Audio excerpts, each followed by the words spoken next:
Hey guys, welcome to part 4. Just starting things off on a cheerful note with the dead Pikachu. I'm working on the background and shading in this part. I just gotta finish this last bit of coloring first. I saved it for the last because I was trying to figure out what to do with it. I wanted to apply some effects to make it look more like a flashback, and the filter I usually turn to for that kind of stuff is the Gaussian blur. I just wasn't exactly sure how I was going to apply it. It's an easily abused effect that can actually look pretty horrible if you don't use it responsibly. Forgot what color N's shirt was when he was a kid, so I'm just looking that up. So what I ended up doing was I first duplicated the colors and blurred that. Then I changed the color mode of the blurred layer to overlay and scooched it over a bit. So that way the color itself remains in the lines, but then the blur is slightly offset, so it gives it a kind of unfocused and dreamy look.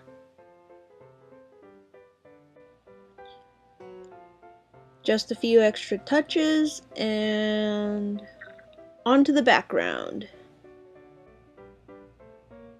The first thing I do is set the general base color for the entire scene. In this case, a sort of pale, light bluish purple, because I want it to look like a cold and unwelcoming metal box.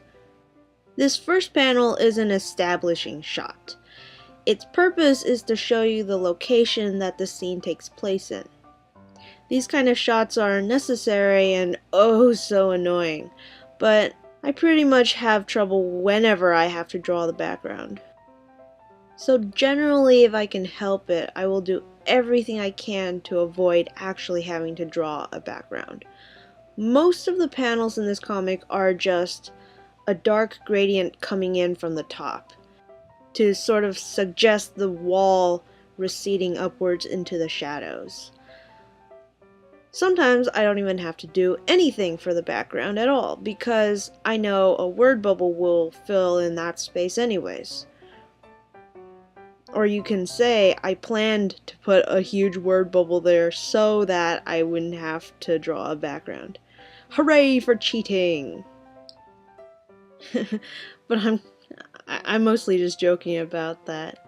That would require far greater planning than I would claim to have. But essentially, it's the same principle as people who have trouble drawing hands always hiding it off screen or shoving them in the pockets. That's basically what I'm doing, except I do it with backgrounds. That slider thing I keep using that changes either the color or the darkness is called the hue saturation tool. And let me think, I think it's Command U.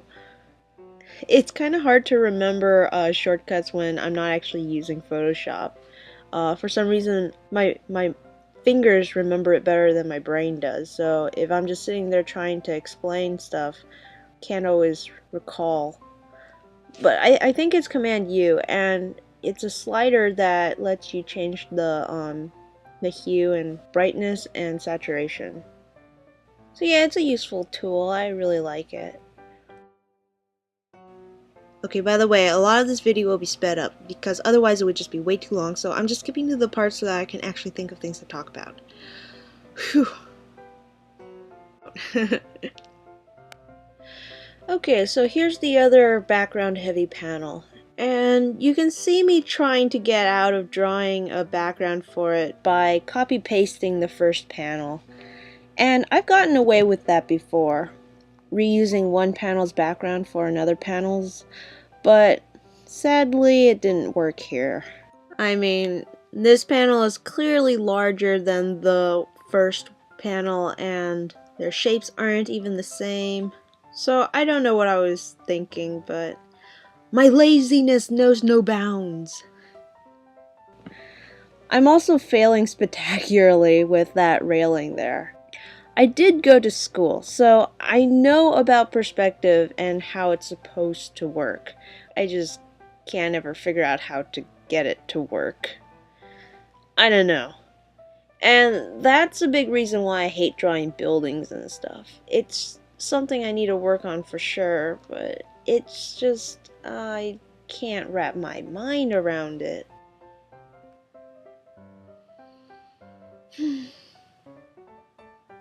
So yeah, I don't think there's anything else really to talk about, so on to the shading.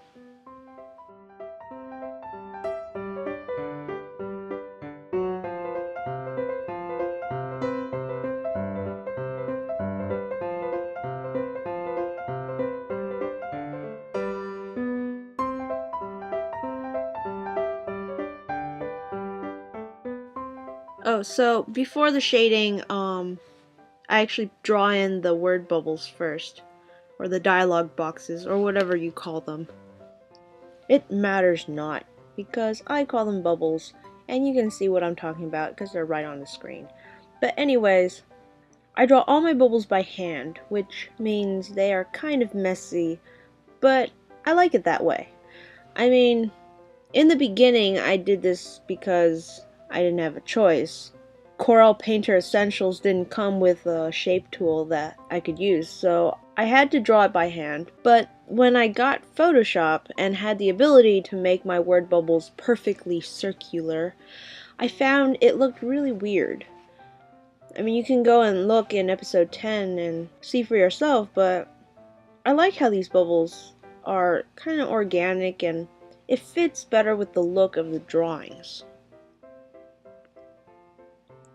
The only way I can get them to be as smooth and round as they are is by going fast.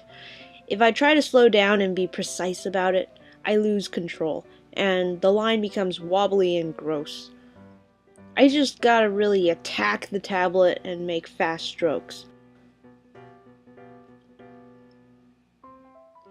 I mentioned in a previous part that I don't really know what the dialogue is going to be yet, and that's still true at this point. All I'm concerned about right now is keeping the bubbles as big as possible without obscuring the important parts of the image, and also trying to close them all off properly. Because when I finish drawing the lines, I fill them all with white. I don't even bother making the white on a separate layer. I just drop it straight into the lines.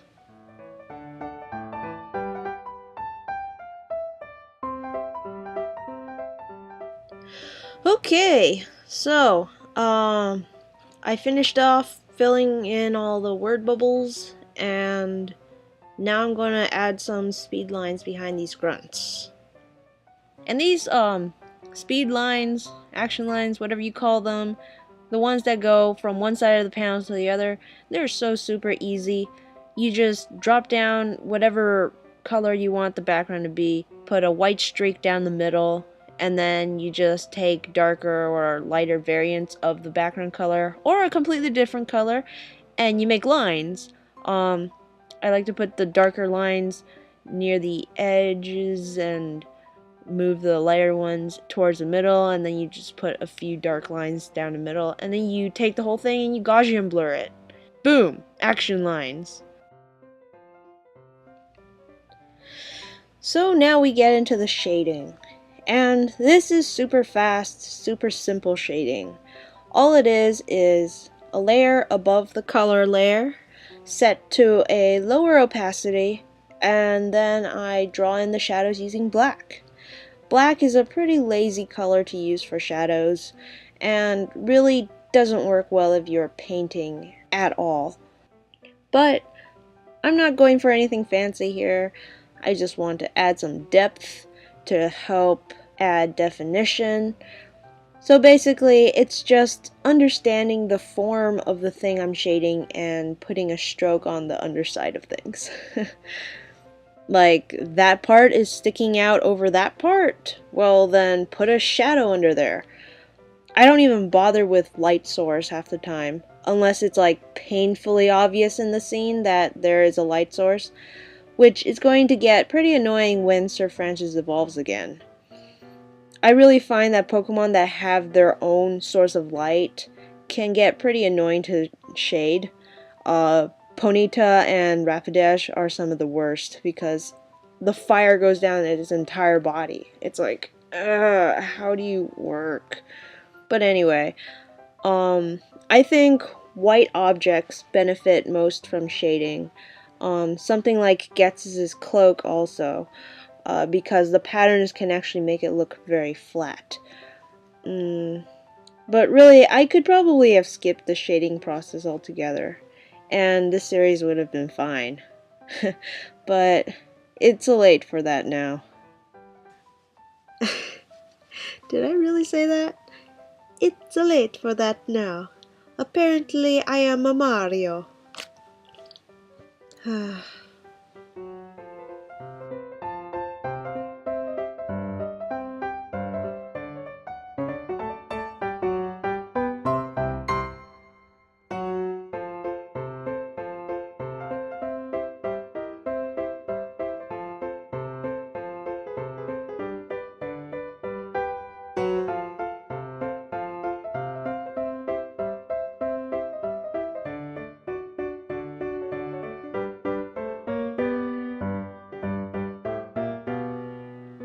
And as with all of Jet's Black Nuzlocke episodes, I'll add some symbolic doodle up in the title card. Drawing white on black is so much fun. 1, 2, 3, 4, 5 Pokemon in my party. And a moment of silence for Broccoli and Bottles. And that's the end of this Let's Draw. Thank you all so much for watching. I really appreciate your continued support. You can see it's not horribly fun to draw these episodes, but what is fun is getting to read all your comments and stuff, and that always gets me wanting to draw more. So please, just keep on being awesome. I hope you don't have to wait too long for the next episode, though I can't say for sure how long that'll take. And I'll hopefully see you all soon. Bye!